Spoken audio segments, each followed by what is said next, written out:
mic's so loud. Is it? Turn the music on. That's on. Yeah. I don't hear it. Okay. Welcome back, everyone. Thanks for joining us. We are joined with Tom here. Hey, how you guys doing? Hi, how are you? I'm tired. Yeah, we all are. It's a long weekend, right? Yeah. And you brought for us Heavy Armor. Yep. Your company is Silver Clutch Games. Mm-hmm. Out of Philadelphia? Yeah? Yes. Okay. Correct. So tell me a little bit about Silver Clutch. What was the genesis of how did you guys form? Sure. What As the story goes. Okay. So I don't want to call myself a game designer. Mm-hmm. I found a way to mess around with like existing games and then decide I don't like this game. I'm just going to do something a little bit different. Yep. On my own for like a couple years. Mm-hmm. I started out trying to make it like a not quite a 4X, more like a 2X, like kingdom building game that was like it's just a deck of cards, and that like ended up being terrible because it was the first game I ever made. But you know, at that point I wasn't really worried about how good it was. I just wanted to make it. And then I started working on another game that was all about how can I take Dungeons and Dragons, but make it in a format that my friends who are absolutely not reading a 350-page rulebook can play. Correct, yeah. And while I was working on that, my friend, now partner, Chris Visco, was interested in he was interested in starting his own business, trying to find a way for him to like make something that he kind of had agency over. Right. It no longer worked for somebody else to build something that he could call his own. Right, yeah, very much. Like, he wanted ownership over something. And Sure. he's, like, a gaming partner of mine. Like, we've been playing RPGs together for, like, almost a decade. And he asked me, hey, I think there's legs to this idea that you've got. Right. Do you want to work together and maybe see if we can't pitch it and get it made? Mm-hmm. And I was like, yeah, sure. Sure. I'm into it. Yeah, I would love to see this thing made into an actual game. Uh-huh. And the college we graduated from together had this program called the Corso Center. Okay. And what their goal was to empower artists to basically start small businesses. Okay. So he was like, let's pitch it to them. Maybe there's in some, beautiful world they'll decide that a game company is worth funding. Right. So we spent 6 months just studying the games industry, figuring out how big it is, what kind of products succeed in it, what we would need to do to get our feet off the ground. Mm-hmm. 6 months later, a really, really awkward, bad pitch, and, a few weeks of, taking classes with them, they gave us enough money to get our first game made. Very good. Awesome. So we took the little bit of money that we got, spent it almost entirely on artwork, and a little bit of money on going to events. Play tested the game for about a year, and then released it on Kickstarter in 2016. Right, and this game was what? This was Beneath Nexus. It was our first product. The log line for it was an asymmetrical dungeon crawling card game. Okay.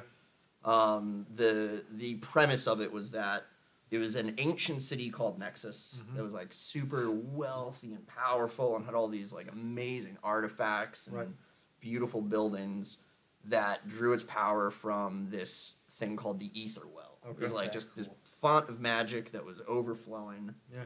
But, the cautionary tale of abusing natural resources, it turned on the city and the whole thing came crashing down. Right. So in the game, you're heroes that have come to the city to try and explore it and, reclaim the treasure and power that was lost within it. But it's now ruled by these evil, part creature, part lord, part, demigods called the Blight Lords. Okay. And the Blight Lords were all powerful figures that lived in Nexus before it fell. And then the magic of the well corrupted them. And the remnants of it, Right. Got it. Excellent. So the players will fight their way through the city, make their way to the Blight Lords, and if they're able to slay them, then they win the game. Okay. While the Blight Lord does everything they can to kill them as effectively as possible. Yeah, excellent. What lessons did you learn in the first game? Because that's the best. I mean, the best question for most designers is that question because there's a lot, obviously. Yeah. There's a lot of varying responses to this one. So what's the best lesson I can think of in terms of design? So the biggest problem we had with it was coming up with a way to basically build out from like the core idea. Right. So we knew that the idea was that there was different heroes and they each had different abilities. Beyond that, we went through a million different ideas on like their abilities could be used with dice, maybe they're cards, maybe you know they've got like equipment. You know, whenever I talk to like students or whenever I like have like a little talk when I go back to school, the school I graduated from, I say the only element that survived version 1 to version, you know, the final release was the players played different characters. This is the only element that survived from version 1. Right. Because it's all about pivoting when you see it's not working, you have to. Sometimes it's a soft pivot where it's like let's tweak some numbers. Other times it's a hard pivot where it's like this whole system altogether is not working. Yeah, and that happened a lot for you. Yeah, the best lesson I would say is don't ever be married to your design. Whatever idea you have, it's not precious. It's not, you know, the be all end all. Invite people to shred your ideas to tiny ribbons. Pick up the pieces and see what you can make that's even more beautiful than it was before. Very true. Very true. Because it starts one place, and who knows where you're going to end up with that. Oh, you absolutely. have to be open to that. Yeah. Well, Beneath Nexus started out as an entirely cooperative game.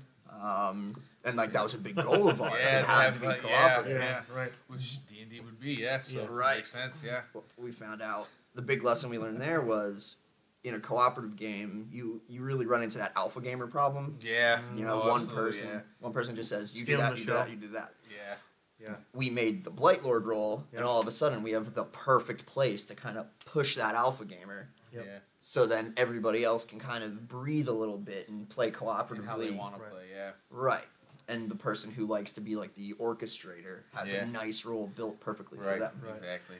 Really funny you mentioned that too, because I'm thinking in my mind, as soon as you said the alpha gamer, have you played Seventh Continent yet?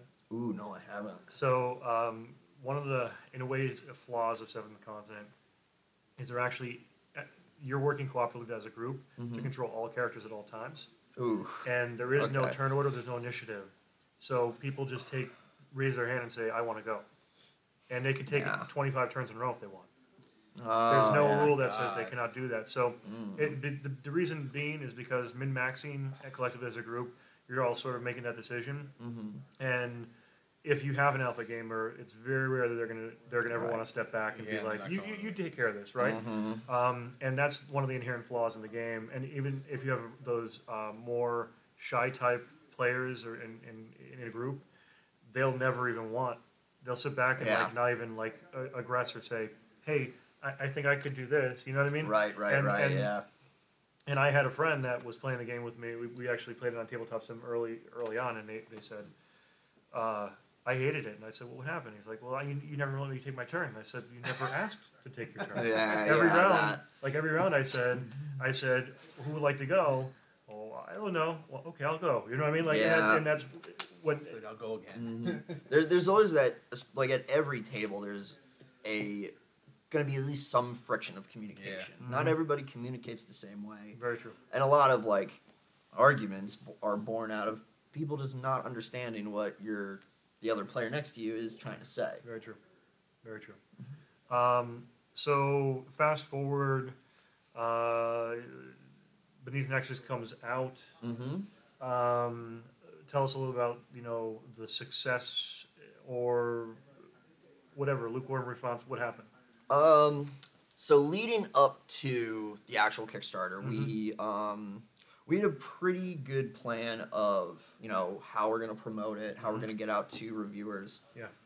We knew that because we were a first-time designer, we were going to have a really big uphill battle. We were going to have to really prove ourselves.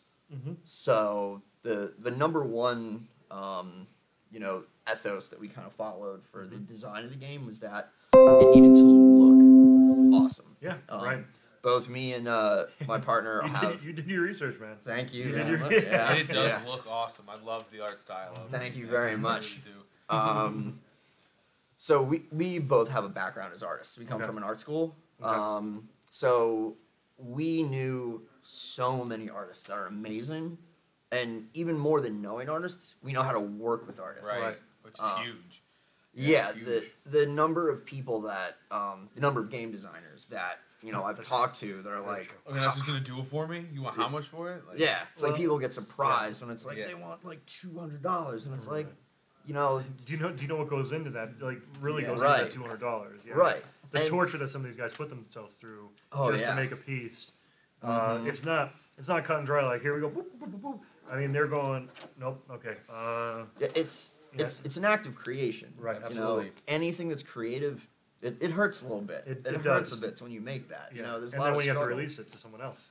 When you yourself out there. let that bird fly off, and you're like, oh no, hope nobody hurts it. Exactly. So the first thing we were like, before anyone even looks at it, Mhm. we need to make sure that it's worth looking at. Right. So we sunk almost all of the funds that we were able to raise into making sure we had really killer art. Yep. And then we needed to make sure that we were able to get at least a few people to give it a chance to review it.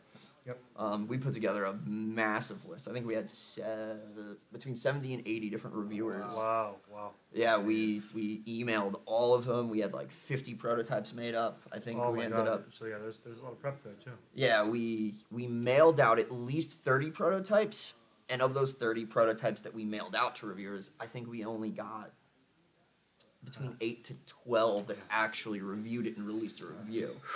Doing all the legwork, everything right, and still Yeah. 10. Right. Like, Yeah. But we did the research. We knew that every step was going to Yeah, and that diminish a was a little bit, possibility, which yeah. is why we put that huge effort, Right. Right. like big investment that just whittles its way down. But the reviews were all stellar. That's great. I was not ready for how good the reviews were going to That's be. great.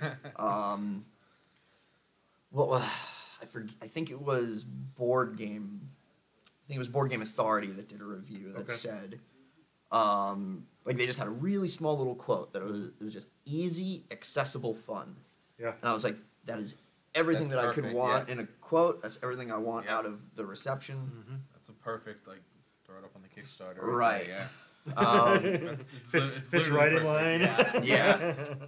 So we get the review, like we got the artwork, we got the packaging, Yeah. we got all the reviews, we put it up on Kickstarter, and then I had the worst month of my life. It was awful. Chris had a much better attitude throughout the whole Kickstarter. Right. He checked his email once a day. You're- I had push notifications immediately. I was waking up at 4 a.m, like my phone's going off, and I'm like, what Groupon? What? I don't care. just like every buzz, I'm like, somebody pulled out, someone's not backing it. Right. Oh no. Right.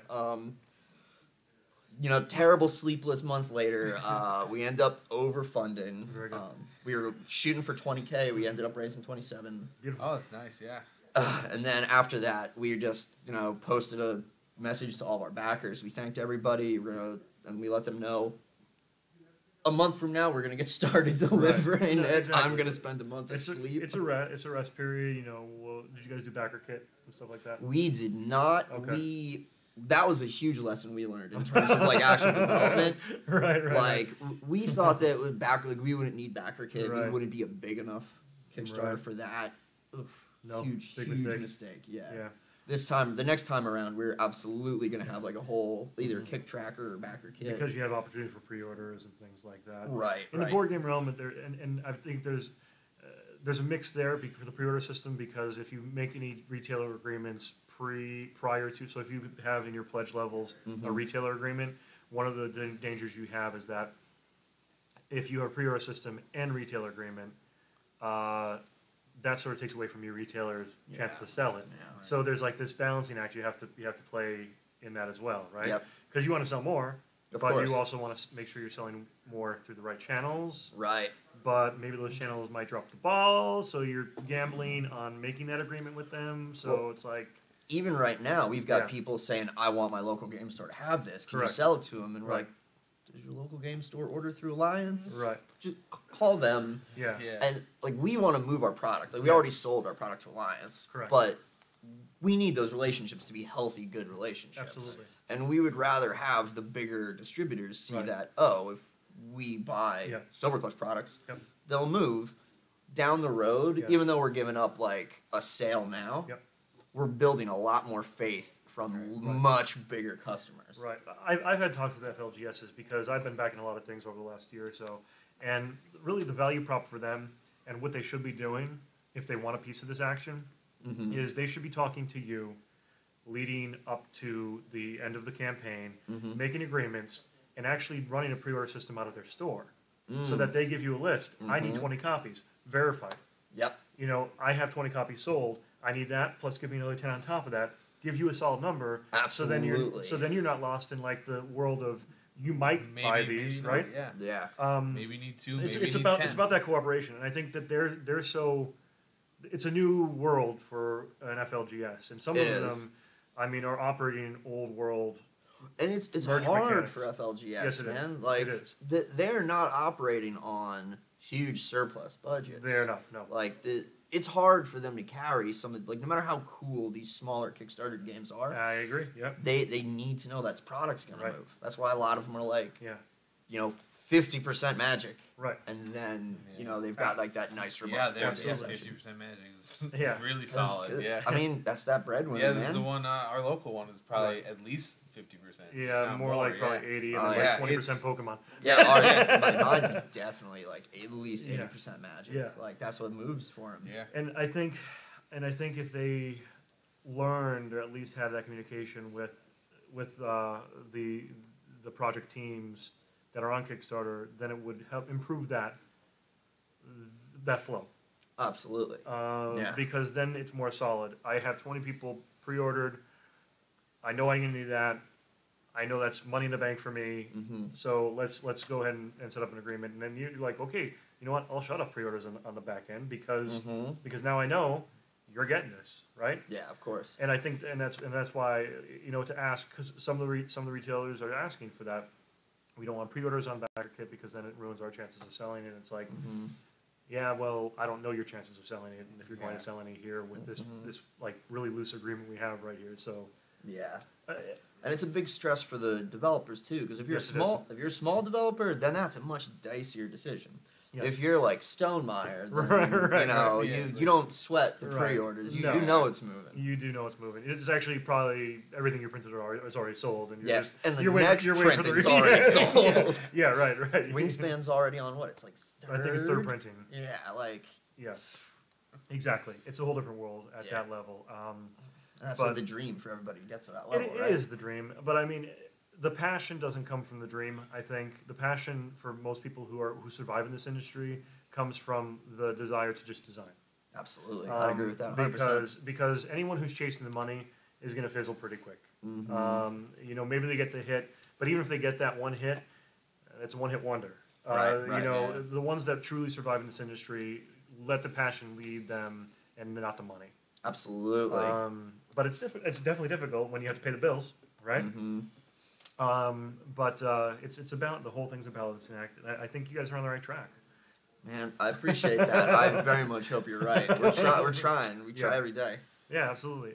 So do you want to go sort of jump into this? Yeah, I don't know if I can wait anymore, Will. All right. I know yeah. over here so let's talk about the new project. So we're gonna switch over to the board camera here. This game is Heavy Armor. Dave and I are both sci-fi nuts. Love my space, and I love my my Gungan. Wow. Gundam? Yeah, Gundam. Holy Gun shit. game. Yeah. What Now about Jar Jar Binks fans. No. Yeah, please Gundam. do not associate Jar Jar Binks with this game or our company. We'll edit that out. That was terrible. I never want to associate that again. My Gundam-esque. I think the first time I saw it, it reminded me of this one on Netflix. Oh God, Knights of Sidonia. Knights of Sidonia.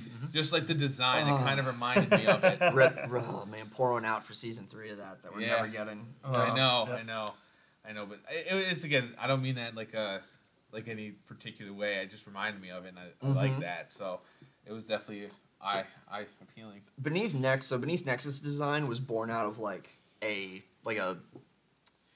not a game design need, more like just like a logistics need. Right. Really, like I want to be able to play role playing games with people who are not going to play a role playing game. Correct. This is my baby. This is the game I've always wanted to work on building. Awesome. Right. I to say that I love mecha is like a very like understatement. I'm obsessed with mecha. I've watched so many of the Gundam series. Yep. I'll know Zero, Yeah, Knights of that's a good one. Sidonia, Yeah. Darling in the Franxx, Neon Genesis. Yep. Like, Classic. Yeah.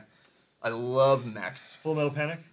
Yeah, I know. I had to throw They've that in. got really good designs. Yeah, I right. really love their mech Right, designs. the show I'll was- say the that show was much. on. It was a goofy Arbalest thing. is a really cool looking mech. But Yeah, I agree. I do not need a high school drama in my Yeah, keep mech that away. anime. Keep that away from it.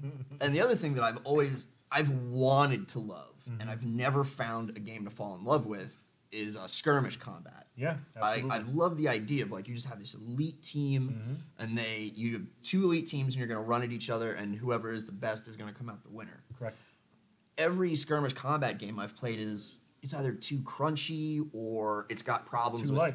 or it's too light, or it's got problems with alpha strike. Like first player that gets the hit, you just win. We were we were just talking about that. Yeah. So I wanted to make a game that catered to my unhealthy obsession with mecha anime, but also fulfilled my like longing for a strategy skirmish game that you didn't have to worry about alpha strike. You didn't worry about I'm gonna spend the next 4 minutes looking at a couple of spreadsheets trying to do calculations and stuff. Right, you're not rolling like 45 dice each time for saves and things. Right, yeah, Like that. like you don't have to. Yeah, I'm playing Kill Team, Warhammer Kill Team now, and it's like I'm grinning through it. Yeah, right. You're like, this is great. No knock to Warhammer, no knock to Kill Team. I love Warhammer, but it's a lot of number pushing. It is. It is. I don't want to worry about that. Right. I want to feel like everyone that I'm controlling Yep. is cool and they're doing cool stuff. Absolutely. Absolutely. So the overall layout and concept behind heavy armor is that each of the players is a commander. Okay. And under your command, you have 3 heavy armors, which are represented by these standees here. Yep.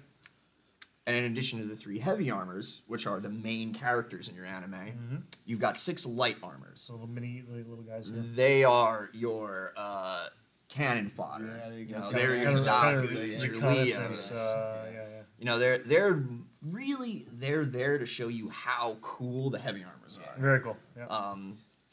So the way that the core mechanic behind it, there's 2 real big core mechanics, and that's the way the dice system works, and then the way the energy system in it works. Okay. Each of the commanders have 15 energy tokens, Right. and to activate their Right here? right Okay. here And then over over there. To activate your heavy armors, you'll assign energy to their heat sinks, and to use their attacks, you assign them to their attack heat sinks. Okay. So So we're looking at heat sinks on the bottom here. yep, And then the attack heat sinks are replaced. right next to their Right there. character, Okay, or not their character, their ability names. Okay, cool. And actually, so each of them have their own type of. So the Galahad has the hyperthermal blade. Mm-hmm. Each one has range and. Attack, which is okay. the number of dice you roll. Okay, that's awesome. And that the dice brings us to the next main mechanic, which is the way the combat system Love works. it. Okay.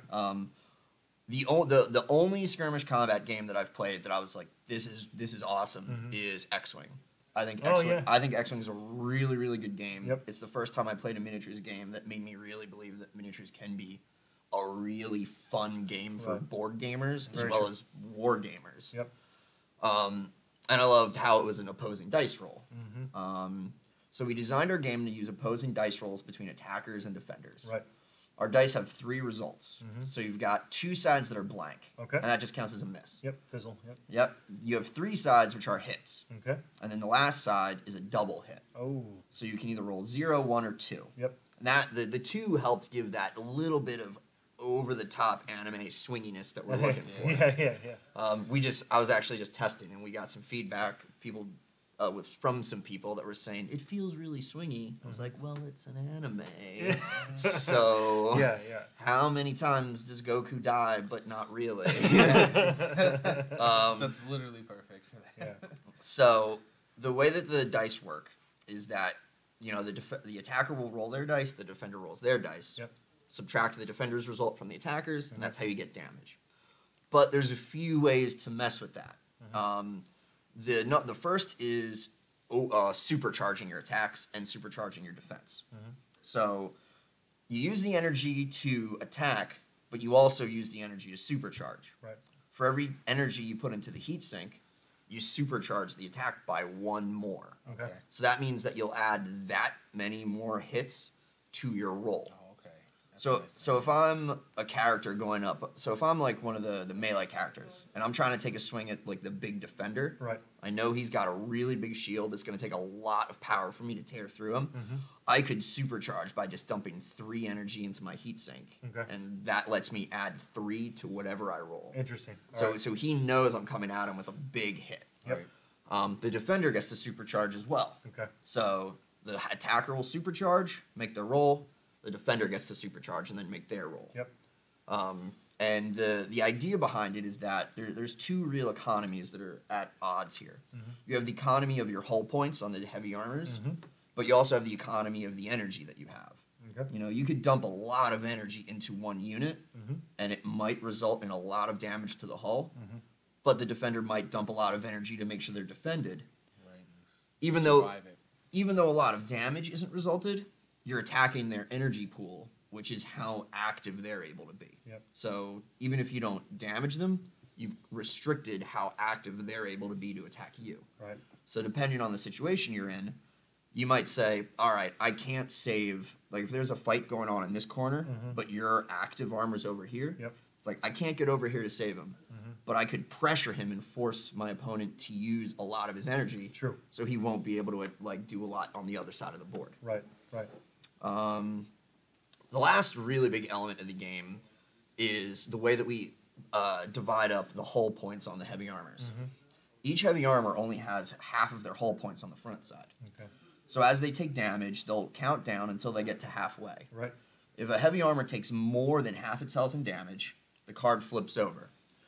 And because this is an anime, the more damage a heavy armor takes, the more powerful that heavy armor becomes. Right. Flipping over the heavy armor, my true form. very much so. The flipping over the heavy armor card does a couple of things. For the first thing is that all the energy that's already on that card, that gets refunded to you. Okay. So being knocked down to half health means you're going to get a bunch of energy back. So you get a little boost. And it also, on the flip side of your character card, is the EX Super Transform Limit Break mode. All the characters' attacks get upgraded. Yeah. And it unlocks their 3rd super ability. The vice grip on this one right The here. Ragnarok over here. And the idea behind their ultimate abilities is they are just wildly broken. I can see that, yeah. We went into the game with the intention of, if you get off an ultimate, you're going to absolutely wreck your opponent. Yeah. But all of the heavy armors have an ultimate. And the next element that we added to help ensure that you don't get runaway victories is that when your card flips, any extra damage is just overkill. When your card flips, you always start at the top of your health bar. Okay.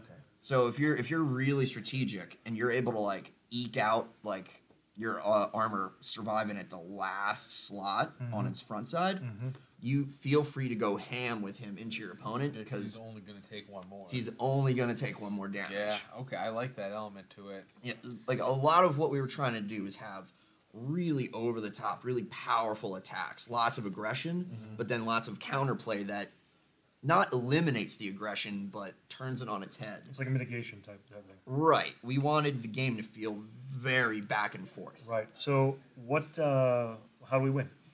So right now we're at the point where what I think we have is a really great system. Yes. Nice skeleton.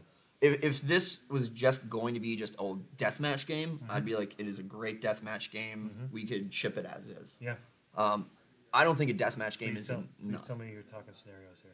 So we've been back and forth on that for a couple of months now. Yeah. I think scenarios are something that is definitely in the future.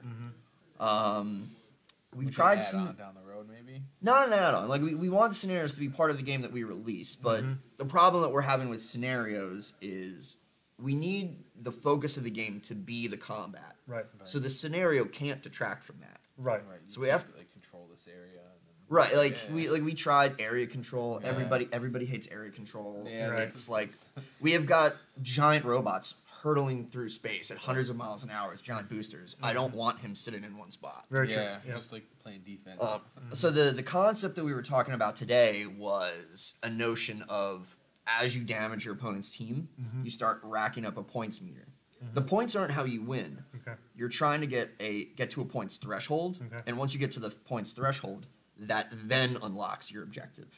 Okay. So you want to be the best combatant on the field, and then once you best your opponent in just open combat, then you have the basket pops out. You have the chance to go in and like score that win. Gotcha. Interesting. Very interesting. Yeah, we just came up with it this weekend. Yeah. We have a lot of work to figure out how we're going to design that. Yeah. But we've been given a good couple of ideas from the feedback this weekend. So Cool. I think in a couple of weeks we might have something worth That's testing. good. And in terms of play, like, do you guys have this on Tabletop Sim or Tabletopia or anything like that? Not yet. I don't Okay. want to. So we released Beneath Nexus on Tabletop Simulator, and we released it a little early. Okay. We like went through all the work of building the file for Tabletop Sim, and we ended up making a couple of really minor changes after the fact that really improved quality of life and like rebalanced stuff. Right. And trying to go back and then update all of that ended up. It's a bit of a hassle. It was a hassle. We use it as our primary testing. So Right. we actually don't deal with paper. We're at Smunchy Games. We don't deal with any paper at all Right. until we know that we have it worked out. So we actually use TTS as our As your main- play testing. Yeah. Oh, interesting. And so, like, any changes we make, we're able to just upload very quickly. We're not wasting paper. Mm.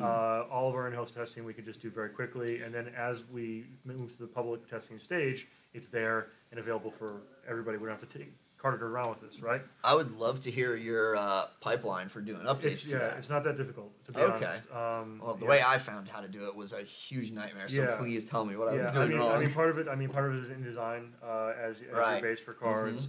As long as you have your STL files, or at least if you're using the cardboard standees, you're not going to change those that much. No. Really, your card elements the only things that change often, and there is a pretty decent pipeline for just. Actually, it's honestly really simple. But All right. Well. No, we won't give away your trade secrets, but we'll save that for after. Yeah, please. But yeah, so that's the reason I asked, because it does open up your pool for playtesting, just because You can just put it on the internet and right. just let people have go at on, it. I'm sure you have a Discord server or something like it. We haven't set up the Discord. We have one for our company, like a Silver Clutch Right, Discord server. We made one specifically for Beneath Nexus. Right. This one, I'm a little too precious with it. I'm like, I don't want to let it out Yeah. quite yet. Well, make sure exactly, it's but ready. that's what I'm saying. So you do your in-house stuff on the TTS, and then when you want to do like a public release or public preview, and then you can. We usually couple the public preview with a Google form. Oh, that's a for good people- idea. For people to, like a playtest form, and then they, not everybody fills it out, but Yeah. some will just pop in and say, "This is what I think. This is," and a lot of times we're actually just leading a playtest and saying, at the end of it, what are your frustrations? Where can we improve? Right, If you right, had a magic wand, if there's one thing you could do in this game, and you had a magic wand, what would it be? That kind of stuff. That's an awesome playtesting pipeline. Yeah. So That's mine now. I'm just doing that. that's okay. That's okay. We're here to share, right? That's Yeah, part, right. That's part of Unpub.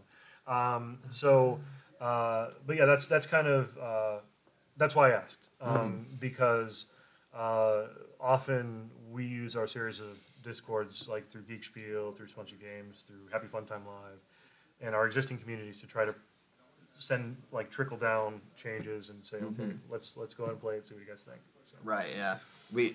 That would help us out a lot. It does, and it helps. Like it could be a Thursday night, Right. and you could be like, that 3 of your guys you're showing green on Discord. You're like, hey, what are you doing? You want to pop into a playtest real quick? And most of them, if they're fans of what you've already made, they're in. You know what I mean? That's awesome. That's super awesome. Yeah. It gives us a new project. In the center, is this kind of This- like for future stuff? So or- this is a relic right here of an old version. Okay, I gotcha. I'd be very embarrassed to tell you which version this is right now. We've heard the gamut. We had Dom on from North Star Games. Yes. Talking about thousands of Oh, iterations alright. and stuff like that. I didn't. so, we haven't hit thousands yet. yeah, we haven't so, quite hit so that I'm with far. you. I'm with you on that. But he was very open with how many iterations they've gone through over like a year, 2 years. So to give you just a hint at where this was at, this game started as freestanding miniatures on an open table with rulers and like stat sheets. Okay, that style. I gotcha. So, like I said, with Beneath Nexus, we only had one element survive. Right. I don't even know if one element's going to survive at version 1 through the final Of release course, here. and that happens. But It's how you know you're working. Exactly, and it's how you know you're actually working as a designer, a proper designer, because if you just stuck with the same design throughout, there's probably some cracks and pieces that you're letting. It's the biggest piece of advice whenever I talk to like younger designers or students or anything. Just don't. If it's a great idea, that's awesome. A great idea doesn't necessarily mean that it's going to be a great game. It doesn't mean that it's going to be. That doesn't mean it's for the game you're working on. Right. You know, put it in the pocket. You can come back to the idea. You can find a home for it later. Work on making the game great. Don't work on building the game around the idea. I agree. So this still in development. Obviously, you still have the Kickstarter to work out. So I'm not going to ask you to give me an estimate of Kickstarter because it sounds like you're still heavy in development at this point. I will say we were thinking about this summer. Right. Okay. We decided that unless something really big breaks through, we're probably going to push it through to next year. Right. Which is smart, and it's okay to sort of give a primer out there, like summer hopefully, but we want to make sure that we're ready. Summer hopefully. Yeah. But most likely it's going to be next spring. That's when I think we're really going to be ready to make this the game that I think it deserves to be. Absolutely. With Beneath Nexus, where can people find it right now? So you can get Beneath Nexus on a whole bunch of different places. You can get it on tabletopdirect.com. Okay. It's available on amazon.com. Okay. If you'd like to be particularly supportive of us, you can go to silverclutchgames.com and order it through our web store there. All right. We recommend.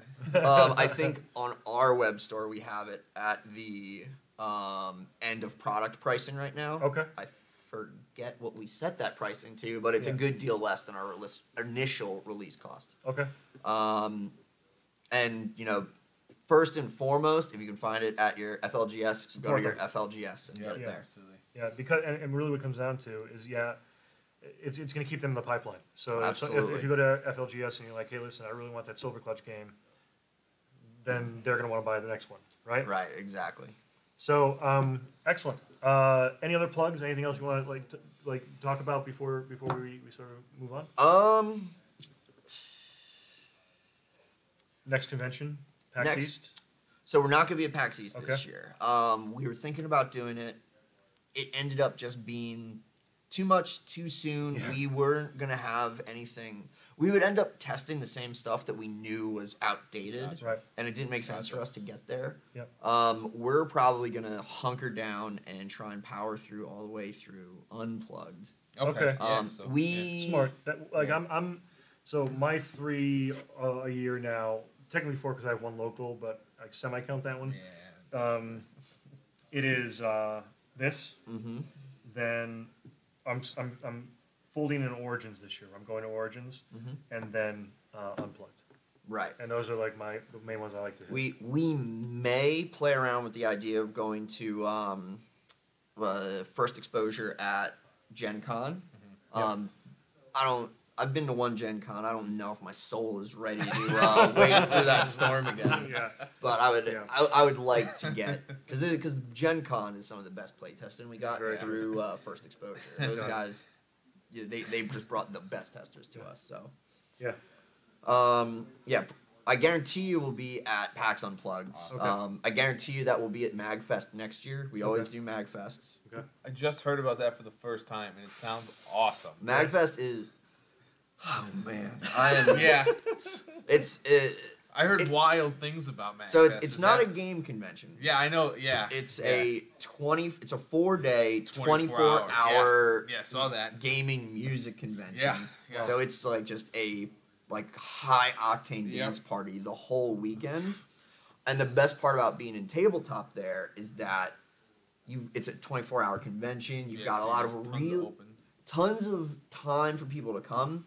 And at 4 in the morning, open play is packed. It's packed to the gills at all hours. It is an absolute blast. That's awesome. Awesome. I think that's one where I might have to look into a little bit more. Oh, it's Because like honestly, That might be like, too when old. Go That as might a be too guest. old, Dave, for I don't know if Magfest. you're too old for that, Will. We'll I think see. we can bring you to that one. If you know Chris O'Neill tears MagFest up. He's not letting it stop him. So. There you go. So like Excellent. we got it. Awesome. Yeah. So That's two now for that. That's awesome. That's right. Yeah. I really want to thank you for being a part of what we do Thank here. you very much for having me on. Before you actually part ways with this, do you want to share your experience of Unpub and what it's done for you? Oh, Unpub's been it's been a very, very, very good experience. This is actually our first Unpub we've gone to. Gotcha. At least the first Unpub convention. Big proper. Correct. Unpub, Not like right? you've done some minis. Yeah, we've done a bunch of minis in the past.